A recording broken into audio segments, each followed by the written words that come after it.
The toggle button knot. Hello everybody, welcome back. And yes, in today's little exercise, what I'm going to do is I've done it in chunky rope here as well. It does work in chunky rope quite well, but we're going to tie the toggle button, and mainly this is used for if, say for example, you've got yourselves a paracord bracelet of some sort. It just puts a nice elongated toggle type knot on the end of your bracelet, and the beautiful thing about this is it's a lower profile than, say, the lanyard knot, or the diamond knot, which a lot of people tie in the ends of their paracord bracelets. And the whole idea is, once again, this is just a toggle, and as you can see, it's elongated, but what you can do is just use it like a button over the end of your paracord lanyard. And as I said, here we've got chunkier versions, a little bit too close up for my likings, but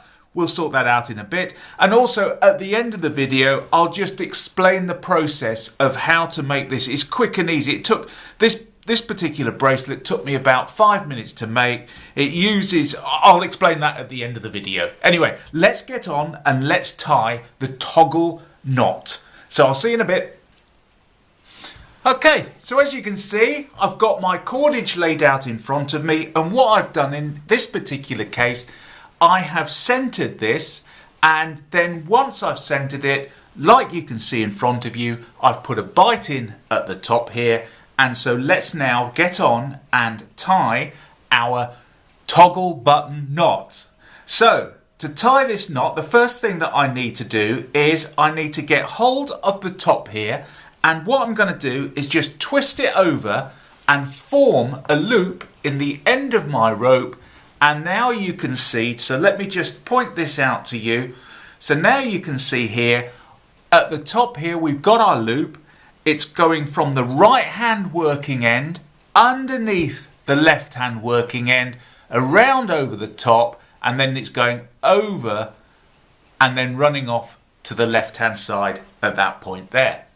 So now that I've done that, let's just lay this out nice and gently. And the next thing that we're going to do is I want to take my left hand working end. So this lead here, I'm going to take that working end, and what I'm going to do now is I'm going to pass it underneath the right hand working end and just pull through the excess. And now that we've pulled through, you can see we've almost got an ampersand there. Okay, so it's now coming out underneath at that point there.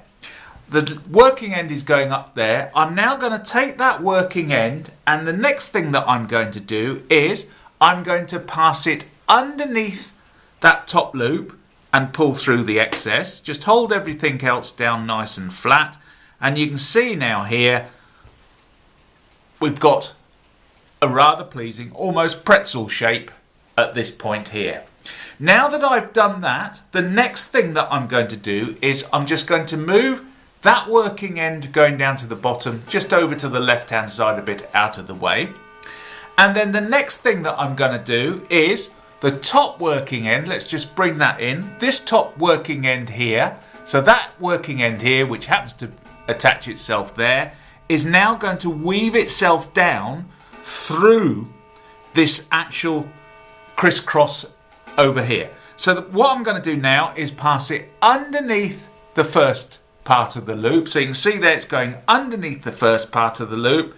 It's going over on the middle part at that point there, and then bring it underneath again, and then just gently pull until we create a little bit of a loop at the top side there. So that has now been dealt with. The next thing that we're going to do is we're going to get this working end here, which happens to be that end of the lead there. And what we're going to do now is weave this one through. So the next thing that we want to do now is I'm going to get hold of it, and I'm now going to pass it underneath on the right hand side here of that working end. So pass it underneath there, bring it up through till it falls over the top of that loop there, and then the next thing I'm going to do is just push it down through that loop there, and now we've in effect tied our toggle button knot. And now all it leaves to do is we get hold of the two working ends at that point there, and what we do is we just hold them in the middle, and the next thing I'm going to do now is go round and pull out all the slack. So you can see I've got a lot of slack in here, and all I'm going to do is just go round, pull out all this slack, and so I can pull that, just pull it, but don't pull it. You've got to do this gently because you don't want to misshape the actual knot itself. Just pull it through and take it down. And so what you're probably going to do now is just see me in fast forward pulling the rest of this through.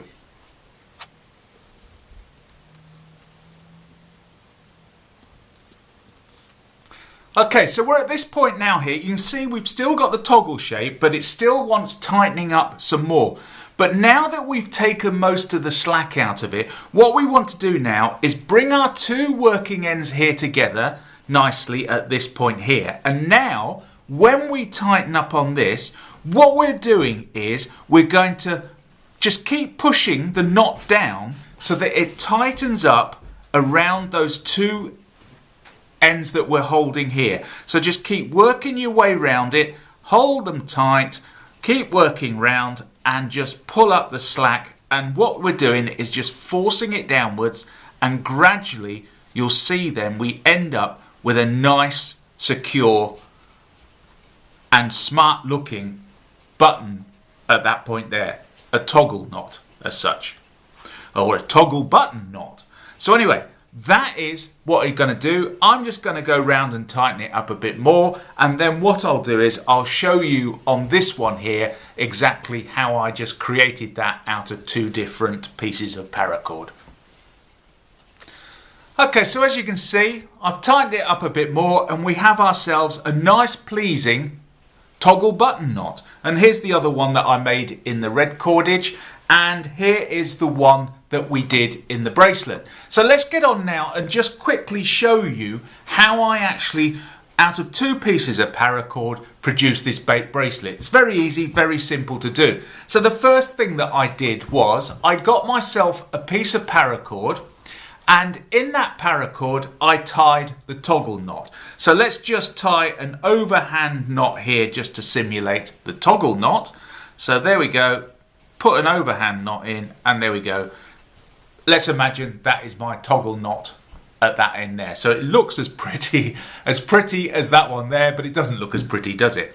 Then the next thing I did was, so you can see here, I've got one lead longer than the other. And all I did was, I then formed a loop and then brought those two. So I'm forming a loop at this end here, and all I'm doing is at this point here, just butting them up next to each other. So we now have ourselves a very long loop in our cordage. And then what I did after that was, so that loop remained, that join remains there. You don't need to glue it, anything like that, because the next thing you do is at that end where your toggle knot is, all I did was I tied the Portuguese senet, or the cobra stitch as people know it, and as I went along, so underneath, so you can see here, at this point here I have a join, underneath here, at about that point there, I have a join.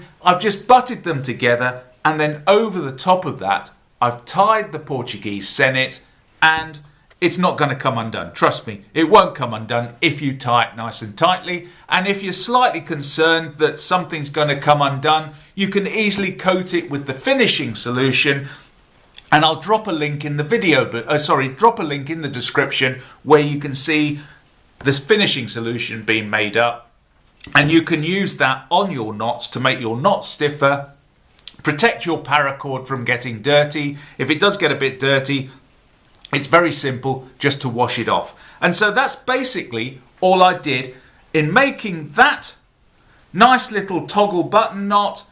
And there we have two large toggle button knots. I wouldn't use these, to be honest, for anything else, because the knot itself will collapse if you put any pressure on it. So don't use it in any sort of climbing situation or anything like that as a stopper knot. It's not useful for that. So it's just useful as a decorative knot. So once again, thanks very much for watching. And if you enjoyed it, please give me a thumbs up. Please do share this video because it certainly helps this channel to grow. Thanks very much then. Bye-bye.